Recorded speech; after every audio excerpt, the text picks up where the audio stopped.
service termination notice. The 30th of December, 2025 at effectively 11 p.m. The service has officially ended and the servers have been shut down. We sincerely thank you for your continued support and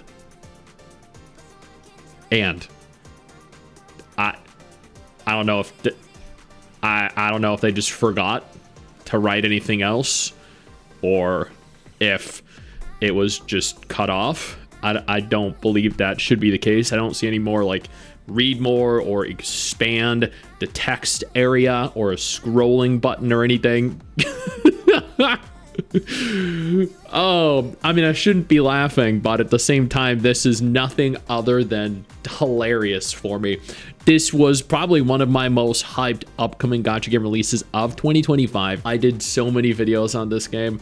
I think I did like 4 or 5 videos before the game even released, and then the devs themselves reached out to me, or the publisher, I forget which one, and they offered to effectively sponsor like 3 pre-release videos, 2 post-release videos, and multiple different streams as well. And given the test phases leading up to it, given the graphical aesthetic style character models, the fact that they were effectively ex-Kudo employees left me with a lot of hope and a lot of faith that the game would be worthwhile, worth investing my personal time into.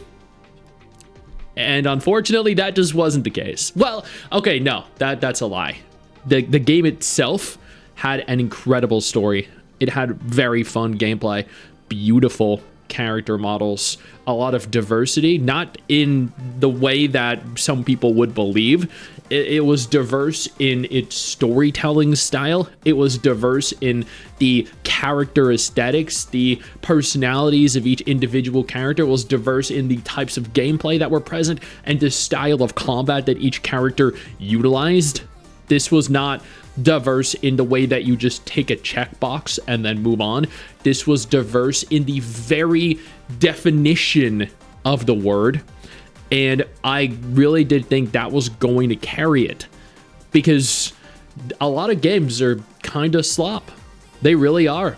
And still, with how slop they are, how low effort they are, how big of a cash grab they are and predatory they are, they still do better and did better than Black Beacon. Now, I don't know if that was due to the fact that people just didn't enjoy Black Beacon. I'd like to think that it was partially attributed to the fact that Black Beacon didn't have a PC client, and this was an action game. It utilized an action combat system. But while that is true, the action gacha games typically do better on PC. They do better on console. I mean, I'm sure there are some exceptions here to the rule, but I think, in my personal opinion, I have, big fat fingers, so playing on a little screen like this is actually really difficult for me personally. And I think that a lot of people didn't give this game a chance purely because it never released on PC. Now, there are games like Zenless Zone Zero, Ether Gazer, Punishing Grey Raven, Wuthering Waves that all do fantastic on mobile. And I think the reason they do fantastic on mobile is because most people play them on PC, but you can pull up your phone when you're out to just do your dailies. You can pull up the game on your phone, run around the world, and just tick off those dailies that you need to do to consume your stamina real quick. It's that easy, but the bulk of the game that you play is on PC because that is the prime platform. That is the most enjoyable platform to consume said content on. And I think Black Beacon not releasing onto mobile, or not releasing on a PC rather, only exclusively on mobile, was a very large detriment to the overall success of the game, and that was a huge missed opportunity from them. And I think that's just scratching the surface, though. That was an issue that players had in the first month. This isn't factoring in the launch issues, the bugs. Yo, I don't mean to interrupt the video, but I need to take a moment here to thank all my incredible patrons over on Patreon whose support continues to allow for me to do regular videos like this every single day on this channel. Thank y'all so much, including our YouTube channel members. You guys mean the world to me. So do you guys as viewers as well. Now, without further ado, let's continue. All the crashes, the incompatibility issues, they ran rampant. This game was such, and it was an incredible game, but it was such a buggy mess that a lot of people tried it, they played it, and then they realized, hey, I can't actually enjoy my time playing it. I can't, effectively play it on an emulator or the Google Play emulator. I don't want to play it on mobile, so they left. It was just polluted with issues. And there wasn't really a whole lot in terms of communication. And then there was the issue with China, the favoritism. I think this was the final nail in the coffin for global. And that was that they decided to release the Chinese version after global. And they gave Chinese players a lot of compensation that global players just didn't get when global players had essentially the same issues. And this left global players feeling alienated. They felt like we were essentially a test environment for the game rather than a full release. And that was only made worse when the Chinese team decided to release during, I think it was like the Chinese New Year, or it may have been around the time when there was this large holiday happening where they went quiet for a week. The team that I was communicating with, they were very passionate, they were very vocal, they were nothing but friendly and nice and kind. They replied to me literally within hours whenever I'd send them a message every single day. They wanted nothing but the success of the game. And during that period, when no one really knew what was going on, they went completely quiet. I think they went quiet for an entire week. I gave them like 3 or 4 days. I was telling people, just chill, relax, just give them a chance here to reply. And then they kept making tweets every, 4 or 6 hours. And after 3 days of waiting, 4 days of waiting around there, I decided I was going to make a video. And I was going to address it because people are like, Stix, why aren't you talking about this?